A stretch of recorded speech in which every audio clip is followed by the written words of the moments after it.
We'll now solve some problems based on resonance. So the first question is find the resonant frequency. This is the input impedance. Alright. Now this is a very direct basic question, but it is also a very important question because the questions even if they might be a little more difficult, it might be based on finding the resonant frequency. Okay. So we will see how to do this. What is the input impedance? First we will write the expression for input impedance and then we will equate the imaginary part of the impedance to 0. That is the procedure here. Whenever resonant frequency is required, you will first find the impedance and then you will equate the imaginary part of that impedance to 0. So what will this be? Here the inductor is in series with this combination. These two are in parallel, right? So you are going to get j omega into L is 0.1 plus the 1 farad you can write as 1 by j omega into 1. This is in parallel to 1. Okay. So we have to now solve this. So this is j omega 0.1 plus 1 by j omega into 1 divided by 1 plus 1 by j omega. This is going to be j omega into 0.1 plus 1 by 1 plus j omega. Okay.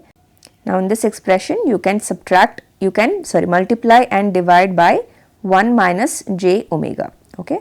So what you are going to get here, 1 minus j omega divided by 1 plus omega square. Now what is the imaginary part of z?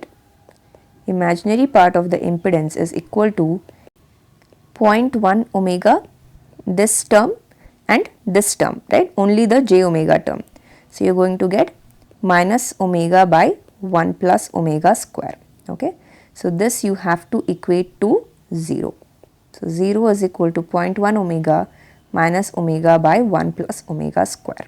Here you can cancel out omega. Since omega, you have to, whenever you are cancelling out, you have to ensure that term is not 0. Okay. So omega you can cancel out. You are going to get 0.1 minus 1 by 1 plus omega square is equal to 0. So what you are going to get, 1 plus omega square is equal to 1 by 0.1 which is 10.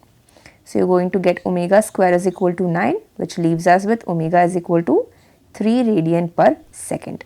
Okay. So this is the resonant frequency. The next question is also find the resonant frequency. This is the given circuit. Okay. So what will be the required impedance that we have to find? This is the required impedance. But here what will we do? Since it is a parallel circuit, we will deal with the admittance. Okay. So you have to add the individual admittances. What is the admittance of capacitor? Admittance of capacitor is given by j omega c, which is equal to j omega 0.1. Okay. And the admittance of resistor is anyways 1 by R, which is 0.1. And what is the admittance of the L and R in series? This is the branch, final branch. So here you are going to write 1 by R plus j omega L. So what you are going to get here? 1 by 2 plus j omega into 2. So the total admittance you are going to get j 0.1 omega plus 0.1 plus 1 by 2 plus j omega 2. Okay. So this what you can write, j 0.1 omega plus 0.1 plus 2 minus j 2 omega divided by 4 plus 4 omega square. Now what will be the imaginary part of y? This we should equate to 0. This means that this is one imaginary term and here this only minus j 2 omega by 4 plus 4 omega square is the imaginary term. So you equate both of them to 0. 0.1 omega minus 2 omega by 4 plus 4 omega square. This is equal to 0. Okay. So omega and omega are going to get cancelled. You are going to get 4 plus 4 omega square is equal to 20. If you simplify this, omega square you are going to get 4 and so omega you are going to get 2 radian per second. So in this manner you can either equate the imaginary part of impedance to 0 or the admittance to 0 depending on the circuit. If there are more parallel elements, then use admittance. If there are more series elements, then you have to use impedance. Next question, a series RLC circuit excited by a 10 volt sinusoidal voltage source of variable frequency exhibits resonance at 100 Hz and has a bandwidth of 5 Hz. Find voltage across inductor at resonance. So here we are dealing with the series RLC circuit. So first you can draw a series RLC circuit so that you will have clarity. What is the source voltage? This is given as 10 volt. 10 angle 0 degrees you can take because phase is not mentioned. Now they have given information of the resonant frequency. So omega naught is equal to 100 Hz and they have also given the bandwidth. This is 5 Hz. Now what we have to find? We have to find out the voltage across inductor at resonance.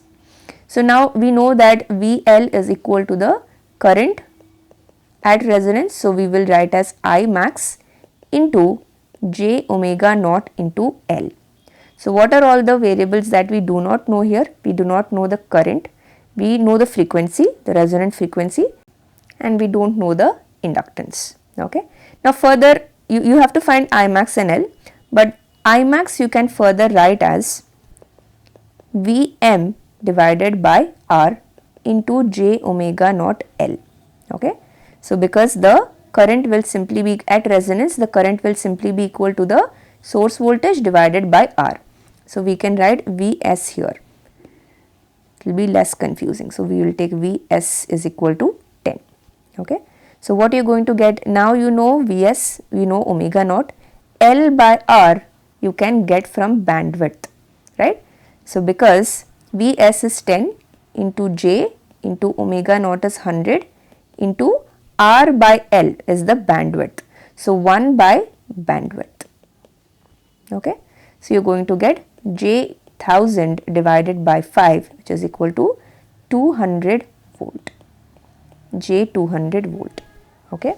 One interesting thing that you can see here is that the source voltage is 10 whereas the inductor voltage is 200, which is much more than the source voltage.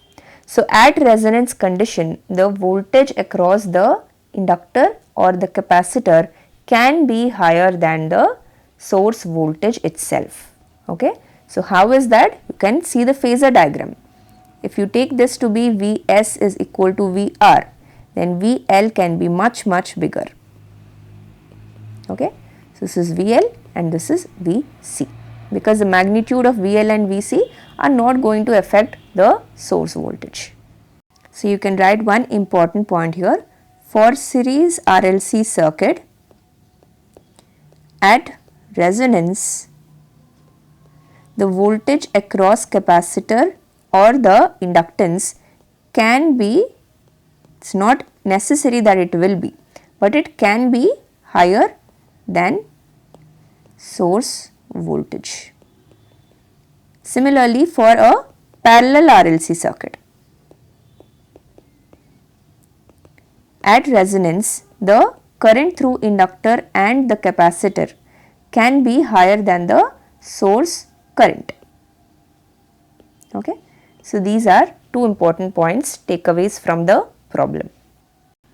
The next question is, the following circuit is in resonance. Draw the phasor diagram representing Vc, I, V2 and V1. So we will start writing the phase relationships of each of the phasors, then we can draw the phase diagram. So what is the first thing? It is in resonance. It is given that the circuit is in resonance. So what will happen to the voltage V1 and I? This will be in phase, right? Because this is the source voltage and the current will only have the resistive part. Okay, the reactances will cancel out. So V1 and I will be in phase.